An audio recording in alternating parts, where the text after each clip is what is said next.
저는 오늘 본문의 말씀을 가지고 직분자 부살렐의 모습 이런 제목으로 하나님 말씀을 증거하도록 하겠습니다.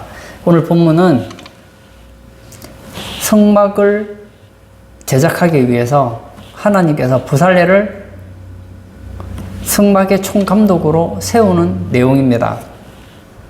하나님께서는 모세를 시켜서 부살렐을 세우게 합니다. 이 부살렐은 성막을 만드는 총감독이 되어서 성막을 만들게 되죠. 이 성막을 통해서 이스라엘 백성들은 하나님을 만나게 되고 하나님의 인도를 받게 되고 하나님의 은혜를 잊게 됩니다. 이 성막은 굉장히 중요한 것이죠. 이 중요한 일에 하나님께서는 부살렐을 지목하여 불렀다는 것이죠. 우리는 예수님을 믿는 사람들입니다. 각 교회마다 개성이 있어요.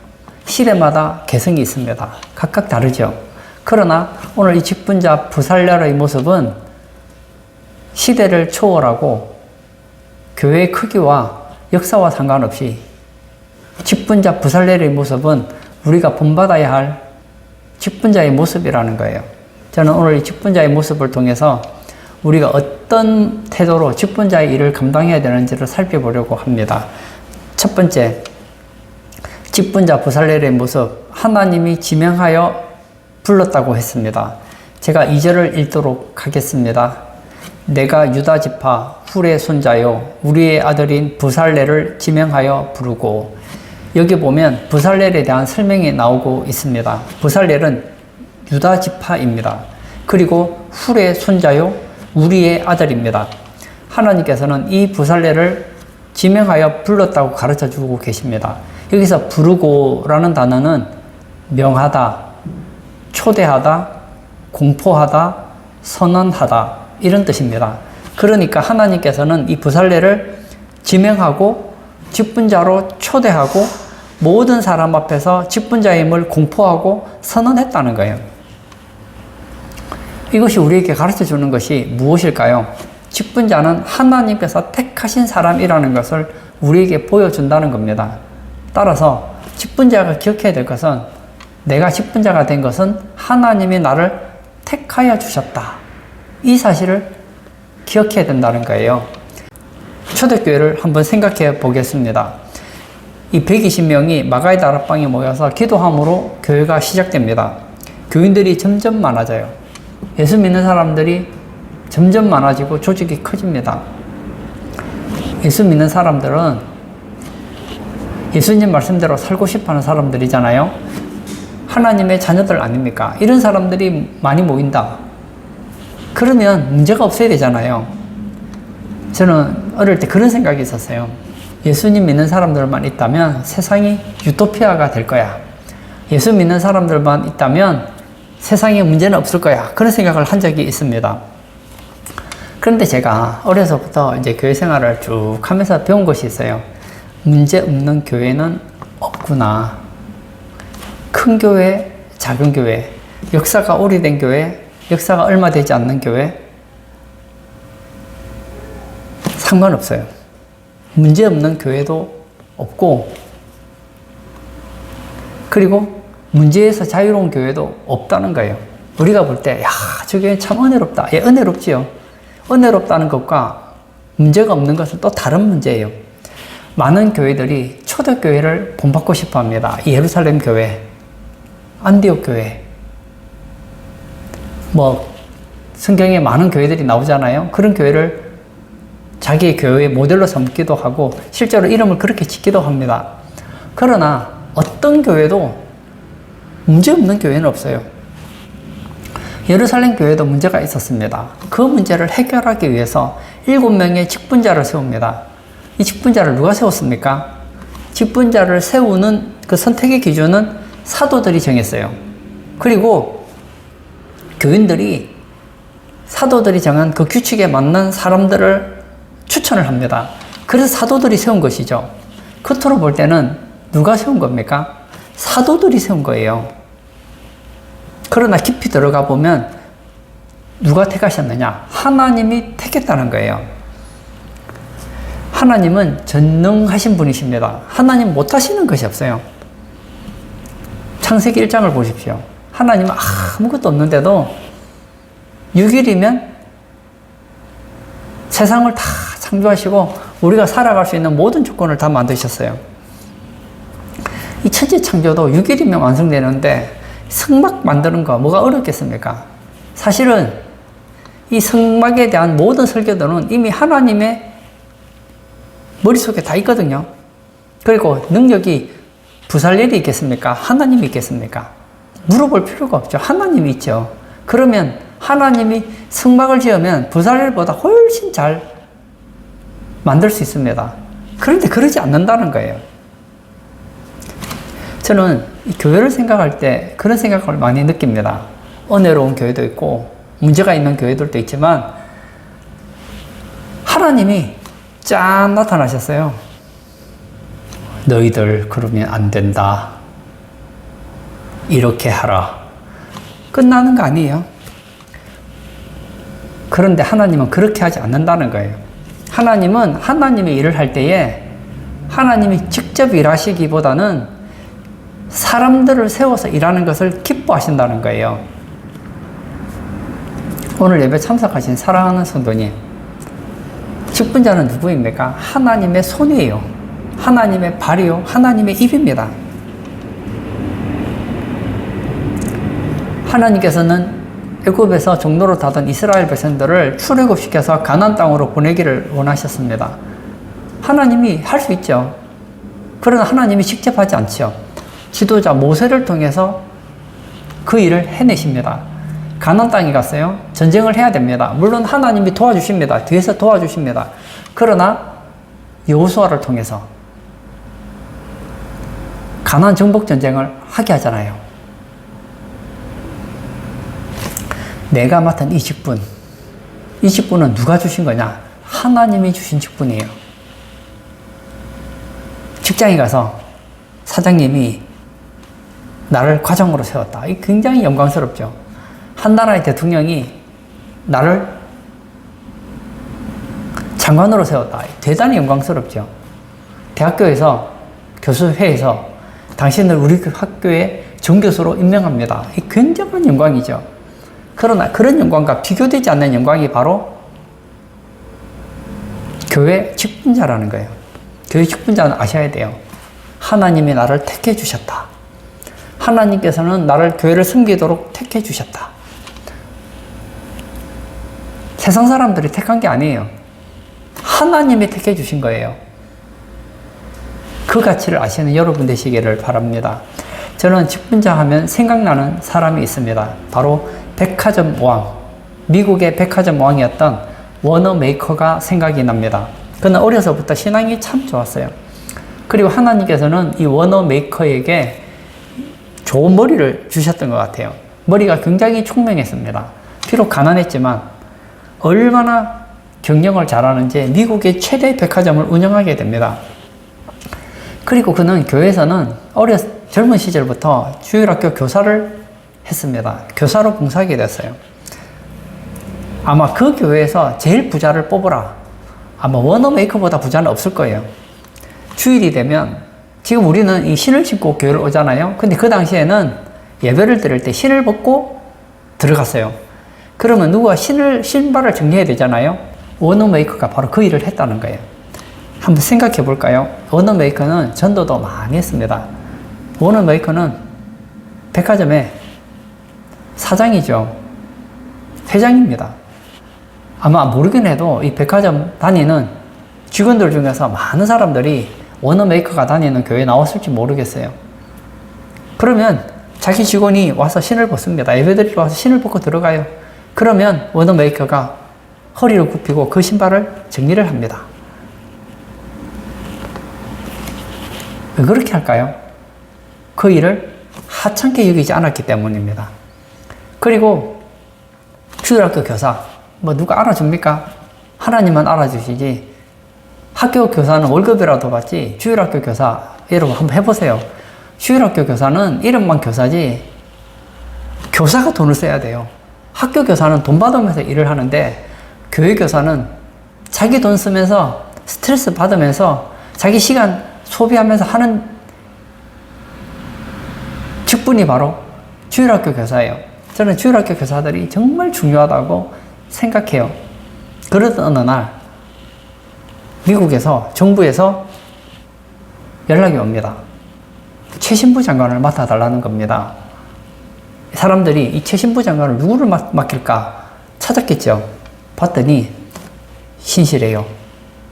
똑똑해요. 경영을 잘해요. 실력이 있어요. 정직해요. 그래서 대통령이 이 워너메이커에게 최신부 장관을 부탁을 합니다. 얼마나 영광스럽습니까? 지금 우리나라 장관 되는 것도 어렵잖아요. 청문회를 통해서 떨어지기도 하잖아요. 어떨 때는 이 청문회를 통해서 수치를 당하기도 하면서도 왜 청문회에 참석할까요? 이유는 간단해요. 그 장관의 자리가 굉장한 명예가 있기 때문이죠. 워너메이커는 못하겠대요. 그 이유를 들어보았더니 자신은 주일에 교회 봉사해야 되고 주일학교 교사를 해야 되기 때문에 할 수 없다는 겁니다. 그리고 이런저런 얘기하다가 나중에 워너메이커가 그런 얘기를 합니다. 만약에 자신에게 주일에 교회에서 예배드리고 주일학교 교사를 하는데 방해가 되지 않도록 주일에 최신부 장관의 일을 하지 않아도 허락해 준다면 그때는 하겠다는 거예요. 그런 장관이 없거든요. 아마 의논을 했겠죠. 그리고는 워너메이커를 최신부 장관으로 세우게 됩니다. 이분이 왜 이럴까요? 주일학교의 그 교사의 직분을 하나님이 주신 직분으로 알았기 때문이에요. 최신부 장관의 일을 해요. 그리고 주일이 되면 비행기를 타고 필라델피아에 가서 하루 종일 교회를 섬겼습니다. 주일학교 교사로서 봉사를 했습니다. 오늘 예배 참석하신 사랑하는 성도님, 저는 우리 성도님들이 직분에 대한 소중함을 느끼시기를 바랍니다. 내가 맡은 이 직분은 평범한 직분이 아니야. 내가 맡은 이 직분은 하나님이 나를 지명하여 불러서 세운 직분이다. 이런 마음 말입니다. 겉으로는 부살렐이 성막을 만드는 제작자가 되죠. 어떻게 됩니까? 모세가 불러요. 부살렐, 자네가 성막 제작을 담당해주게. 예, 그렇게 하겠습니다. 자신을 성막 제작을 할 수 있도록 불러준 사람은 누구냐? 모세였어요. 부살렐의 입장에서 볼 때는 내가 성막 제작자가 된 것은 모세 때문이었습니다. 그러나 그게 아니라는 거예요. 겉으로는 모세가 불렀지만 성경을 통전적으로 보십시오. 하나님께서 모세를 통해 부살렐을 지명하여 불렀다는 거예요. 오늘 예배 참석하신 사랑하는 성도님, 내 직분은 교회에서 준 것이 아니다. 내 직분은 목사가 준 것이 아니다. 내 직분은 하나님이 나를 지명하여 불러 세운 직분이다. 그 가치를 아는 우리 성도님 되시기를 축복합니다. 직분자 부살렐의 모습 첫 번째, 하나님이 지명하여 불렀습니다. 모든 직분자는 하나님께서 택하여 주신 직임임을 알아야 된다는 것입니다. 두 번째, 하나님의 영을 충만하게 합니다. 제가 3절을 또 읽도록 하겠습니다. 하나님의 영을 그에게 충만하게 하여 지혜와 총명과 지식과 여러 가지 재주로 라고 이야기를 했습니다. 1차적으로 하나님께서 부살렐을 택했습니다. 그리고 그에게 무엇을 충만하게 했습니까? 하나님의 영을 그에게 충만하게 했습니다. 그래서 하나님의 영이 그에게 충만하게 되니까 지혜와 총명과 지식과 여러 가지 재주가 생긴 거예요. 이런 지혜와 총명과 지식과 여러 가지 재주가 생긴 이유가 어디 있습니까? 하나님의 영을 충만히 받았기 때문입니다. 이것은 직분자는 성령 충만해야 됨을 가르쳐 주고 있습니다. 여기서 충만하게 하여 이 단어를 보았더니 채우다, 가득하다, 완성하다 이런 뜻을 가지고 있습니다.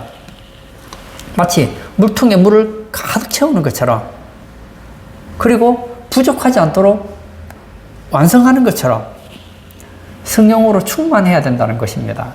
여기서 충만한다는 것은 물을 채우는 것처럼 양의 개념으로 보지 마시고 질의 개념으로 보시기를 바랍니다. 성령은 누구십니까? 하나님의 영, 그리스도의 영, 삼위일체, 하나님 중에 한 분 아닙니까? 우리가 성령으로 충만하게 되면 어떻게 될까요? 우리의 마음이 성령의 마음이 돼요. 우리가 성령으로 충만하게 되면 성령의 인도를 받게 되고 성령과 동행하게 되고 성령의 마음으로 일하게 된다는 겁니다. 우리가 교회 봉사하는데 부족한 것이 있으면 성령님이 우리에게 지혜도 주시고 지식도 주시고 재능도 주셔서 그 일을 감당하게 하신다는 겁니다. 초대교회에 직분자를 세우는 기준이 있었습니다. 두 가지가 있었습니다. 성령과 지혜가 충만한 사람입니다. 첫 번째가 뭐냐? 성령이에요. 성령이 충만한 사람을 뽑았다는 거예요. 여러분, 세상의 직업을 보십시오. 직원들을 뽑을 때 성령이 충만한 사람을 우리 회사의 직원으로 임명합니다. 그런 데는 없습니다. 세상에는 뭐만 있으면 돼요? 지혜만 있으면 돼요. 똑똑하면 돼요. 기술이 있으면 돼요. 오늘 본문에 나와 있는 것처럼 지혜와 총명과 지식과 여러 가지 재주만 있으면 됩니다. 그러나 교회는 그러면 안 돼요. 이런 것들이 필요 없다는 것이 아닙니다. 성령 충만해야지 이런 것들이 통제가 된다는 거예요. 특히 디모데전서에 보면 직분자에 대한 특징이 또 하나 나오는데 술에 임박히지 않아야 된다 가르쳐주고 있습니다. 성경에 보면 술 취하다, 술에 임박했다. 이것이 무슨 뜻일까요? 이것은 세상에 찌들어 있다는 거예요. 여러분, 술을 좋아하는 사람은 세상에 찌들어 있다고 성경은 가르쳐줘요. 성경은 이런 얘기를 하죠. 술 취하지 말라. 이는 방탕한 것이니. 어떤 분들은 그런 얘기를 하죠. 저는 술은 마시지만 세상에 찌들어 있지는 않아요. 저는 술은 마시지만 방탕하지는 않아요. 저는 여러분의 생각을 믿지 않습니다. 저는 성경을 믿어요. 성경은 술을 가까이 하는 사람은 세상에 찌들었다고 얘기를 해요. 술을 좋아하는 사람은, 술 취하는 사람은 방탕하다고 얘기를 하고 있습니다. 그러면 그럼 술 취하지 않도록, 술에 임박히지 않도록 조금만 먹으면 되는 거 아닌가? 그렇게 생각하시는 분들이 있어요. 이 핑계죠. 잘 보세요. 지금 이스라엘에 한번 술 문화를 한번 생각해 보려고 하는데요. 이스라엘은 물에 석회가 많아요. 그래서 물을 그대로 마시면 큰일 납니다. 그래서 물을 직접 마시지 않고 어떻게 마시죠? 포도주를 마시잖아요. 포도를 발효해서 마십니다. 그것이 이스라엘 백성들에겐 하나의 음료수예요. 그런데 이 발효된 포도주를 많이 마시게 되면 어떻게 되죠? 취하게 되죠. 이건 우리로 말하면 식수라고요. 그런데도 불구하고 술 취할 가능성이 있으니 포도주도 적당히 마시라는 거예요.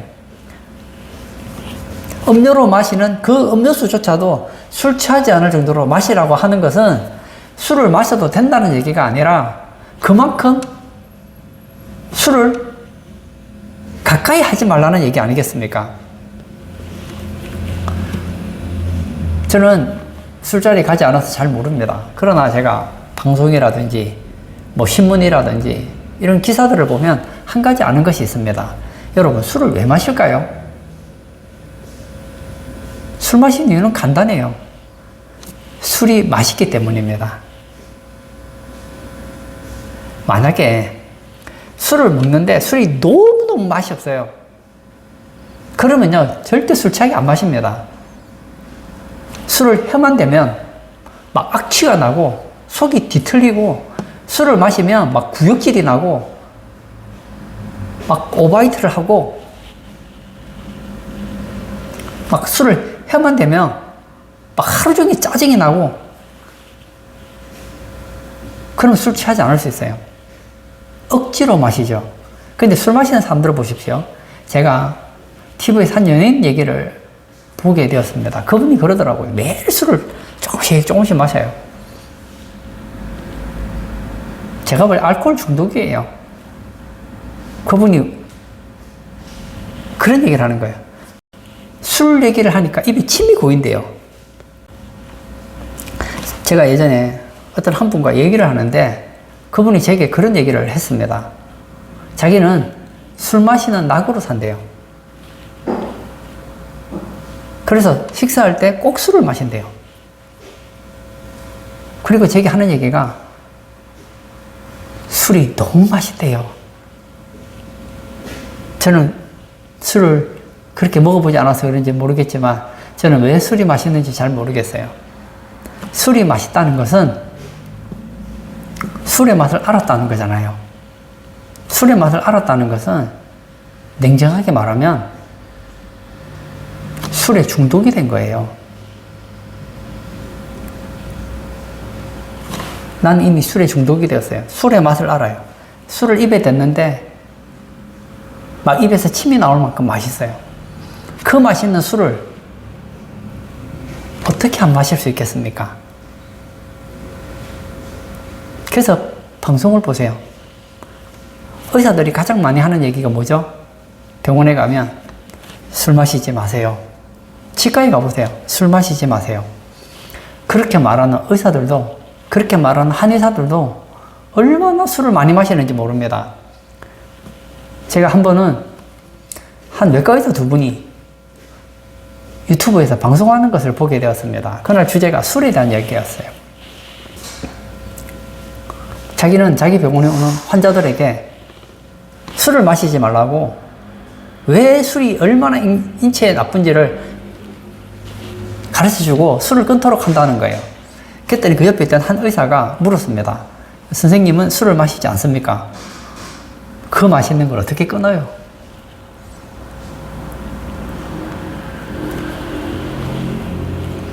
그리고 반대편에 있는 의사가 또 물었습니다.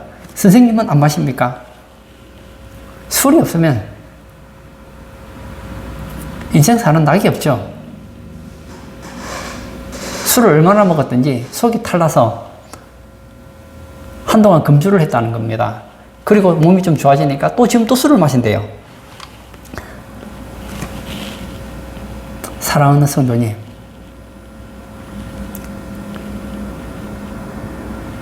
이 시대는 교회를 다니는 사람이나 안 다니는 사람이나 술을 좋아합니다. 제가 볼 때 그런 것 같아요. 그러나 성경은 그렇게 얘기하지 않습니다. 사도 바울은 말하기를 술 취하지 말라. 이는 방탕한 것이니 성령의 충만을 받으라.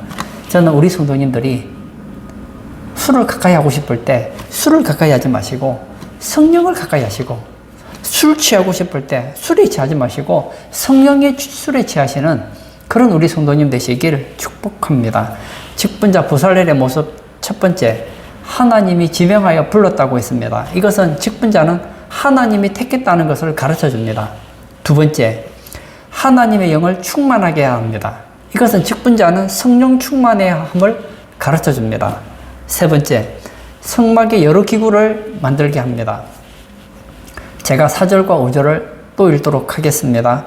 정교한 일을 연구하여 금과 은과 노수로 만들게 하며 보석을 깎아 물리며 여러 가지 기술로 나무를 새겨 만들게 하리라. 무슨 얘기입니까?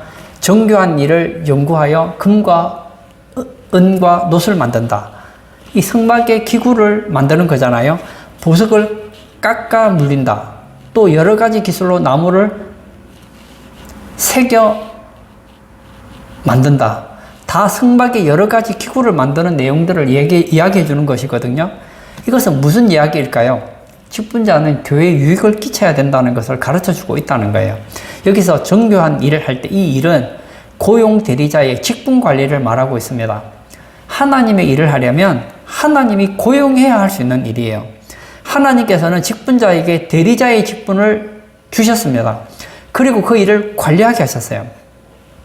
따라서 내가 하고 있는 일은 하나님께 고용된 일이고 나는 하나님이 맡기신 대리자의 직분을 가지고 있고 하나님이 맡긴 그 일을 관리해야 된다는 거예요. 그래서 성막의 기구를 만들어요. 잘 만들어서 하나님과 사람들에게 유익한 그런 도구를 만드는 직분이 바로 부살렐이 만드는 성막 제작이었거든요. 저는 우리 성도님들이 교회에 유익을 끼치는 그런 직분자가 다 되시기를 바랍니다. 성경에 보면 이 집사라는 단어가 나옵니다. 직분이 나오죠. 이 집사라는 단어는 디아코니아라는 단어인데 이 단어의 뜻은 아래에서 섬기는 자입니다. 그러니까 섬기기는 섬기는데 어디서 섬깁니까? 내 마음대로 섬기는 게 아니에요. 아래에서 섬기는 자입니다.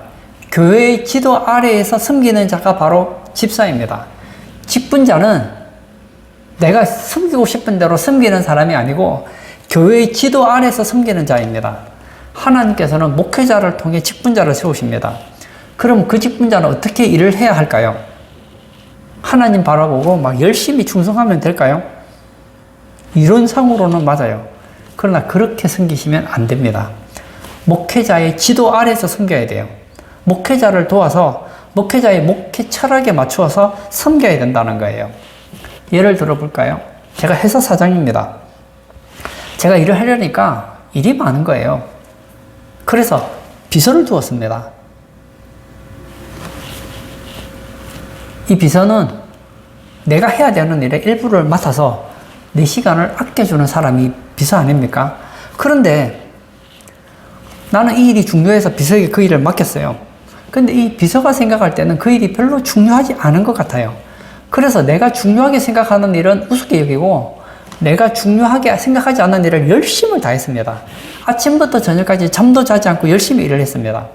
근데 사장님이 보니까 내가 보니까 쓸데없는 일에 열심을 내는 거예요. 내가 정말 중요한 일에는 관심을 가지지 않는 거예요. 이 사람은 막 코피가 터지도록 열심히 사장님을 돕습니다. 근데 도우면 도울수록 사장에게는 도움이 안 되는 거예요.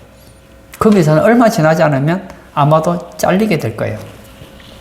교회에 목회자가 있죠. 교회 일을 목사 혼자서 다 할 수 있습니까? 할 수 없죠. 그래서 목사를 도와서 목사의 일을 대리해서 관리하는 직분이 바로 직분자입니다. 일을 맡겨놨어요. 그 일을 왜 맡겼을까요? 목사님이 기도와 말씀에 전념하기 위해서 일을 맡긴 거예요. 그런데 맡겼더니 이분이 손만 대면 목사님이 그 사람 때문에 그 한 일 때문에 그 일을 뒤에서 정리하기 위해서 시간을 더 많이 빼앗긴다고 하면 그 직분자는 직분을 잘못 감당하고 있는 거예요. 회사를 한번 생각해 보세요. 회사가 추구하는 방향이 있습니다. 예를 들어서 우리 회사는 반도체를 만드는 회사예요. 그래서 직원을 뽑았어요.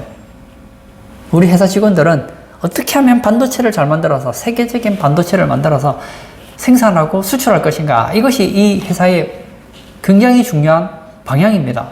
그런데 이 회사에 취직을 했는데 보니까 자기가 생각할 때는 반도체는 뭐 그렇게 중요하지 않는 것 같아요. 차라리 건축이 중요한 것 같아요.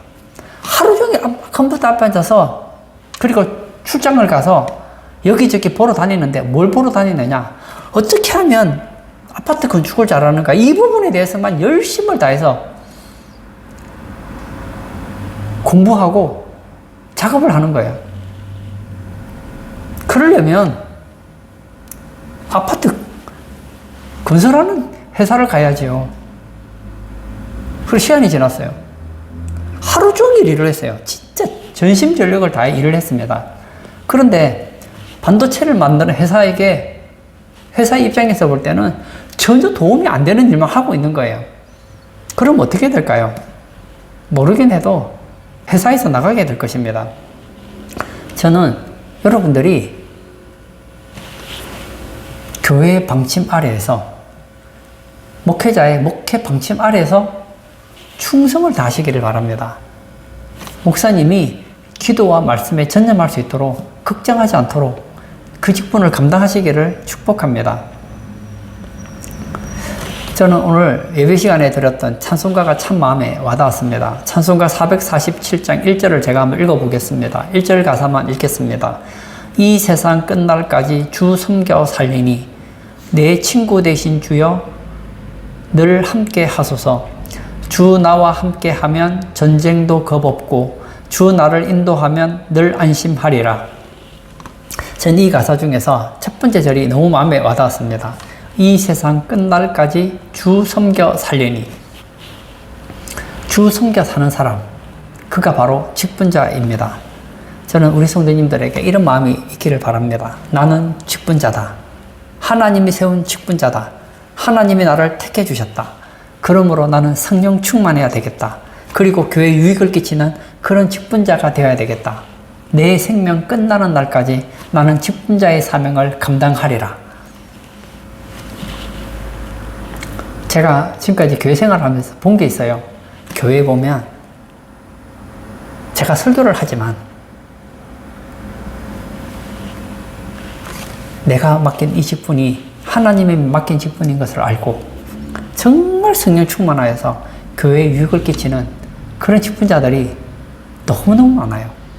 저는 지금까지 교회에서 교육자 생활을 했잖아요. 여러 교회를 다니면서 교육자 생활을 하면서 보았잖아요. 정말 이름도 없이 빛도 없이 하나님의 나라에 영광을 끼치는 그런 직분자들이 많아요. 그런 분들 때문에 한국 교회가 이렇게 발전할 수 있었던 거예요. 제가 지금까지 살아오면서 기억나는 여러 직분자들이 있는데 그 중에서 저는 한 주일학교 선생님이 생각이 났습니다. 이분은 제가 주일학교 교사 하기 전에 벌써 10년 이상 주일학교 교사를 하고 있었어요. 그런데 이분이 몸이 안 좋아서 병원에 갔더니 암이라는 거예요. 그럼 암 걸리면 보통 어떻게 합니까? 뭐 민간요법으로 하기도 하지만 양방의 방식대로 하면 뭐 암을 제거하고 항암 치료를 하고 뭐 그렇게 하잖아요. 그런데 주변에 교사들이 생각할 때 이제 암이 걸렸으니까 주일학교 그만두고 이제는 병원에 입원하겠구나, 수술을 받겠구나, 그렇게 다 생각을 했었대요. 그런데 주일학교 교사를 그만두지를 않는 거예요. 왜냐하면 자기 주일학교, 자기 반을 맡을 교사가 정해지지 않았기 때문입니다. 여러분 알다시피 교회는 일꾼이 항상 부족해요. 교회가 교인들이 100명 있다. 그러면 정말 교회에서 헌신하고 봉사하는 사람은 한 20% 내외거든요. 주일학교도 제가 맡아보니까 항상 교사가 부족해요. 이분은 지금 주일학교를 그만둬야 되는데 교사가 안 나타나는 거예요. 그러다가 제가 이제 주일학교 교사를 하게 됐어요. 그래서 제가 그 반을 맡게 됐죠. 맡게 되었을 때에 토요일마다 집마다 다녔어요. 제가 맡은 그 맡을 반의 학생들 집을 다 알아야 되니까 요즘 어떻게 하는지 모르겠는데 그때는 아침마다 집집마다 가서 가가호호 가서 아이들을 데리고 왔거든요. 그 9시에 주일학교 예배를 드리면 한 8시부터 집집마다 다녔던 것 같아요. 그때는 그랬어요. 그리고 얘기해 주는 거예요. 이 학생은 이런 가정이고 이런 문제가 있고 이런 장점이 있고 뭐 이런 얘기를 저한테 일일이 다 해주는 거예요. 그리고는 저는 아직 젊었는데 선생님 우리 아이 잘 부탁드립니다. 그리고 인수인계까지 다 하고 병원에 입원해서 수술을 받았어요. 그리고 또 시간이 지나서 저는 이제 교육자가 됐잖아요. 나중에 얘기를 들어보니까 이분이 뭐 암은 완치라는 건 없다고 하지만 한 5년 정도 되면 보통 완치라고 하잖아요. 한 5년 지나고 이제 몸이 좀 좋아졌던 가 봐요. 다시 주일학교로 왔다는 거예요. 그리고 하는 얘기가 자기는 주일학교 학생들이 너무 좋다는 거예요. 그래서 자기 건강이 허락되는 한 주일학교 교사로 봉사하고 싶다고 했습니다. 얼마나 멋있는지 몰라요. 박수를 쳐주고 싶더라고요. 오늘 예배 참석하신 사랑하는 성도님, 우리는 직분자입니다. 내가 교회에서 직분을 맡을 때 교회에서 나에게 직분을 줬다, 그렇게 생각하지 마세요. 목사님이 나에게 직분자로 세웠다, 그렇게 생각하지 마세요. 교회에서 목사님이 직분자로 세운 거 맞습니다. 그러나 좀 더 따지고 들어가 보면 하나님께서 세워주셨다는 거예요. 그리고 그 직분자를 감당하기 위해서 우리에게 필요한 것은 성령 충만해야 됩니다. 그리고 목사님의 목회 방침에 따라서 교회에 유익을 끼치는 그런 우리 모든 성도님 되시길 축복합니다. 이 시간 한번 같이 기도하기를 원합니다. 교회에 많은 직분자들이 있습니다. 성경에도 많은 직분자들이 나옵니다. 근데 어떤 직분자는 교회에 근심이 되는 직분자들이 있어요. 어떤 직분자는 교회에 유익을 끼치는 직분자도 있습니다. 저는 우리 성도님들이 교회에 근심이 아니라 교회에 꼭 필요한 직분자, 교회에 유익을 끼치는 그런 직분자가 되기를 축복합니다.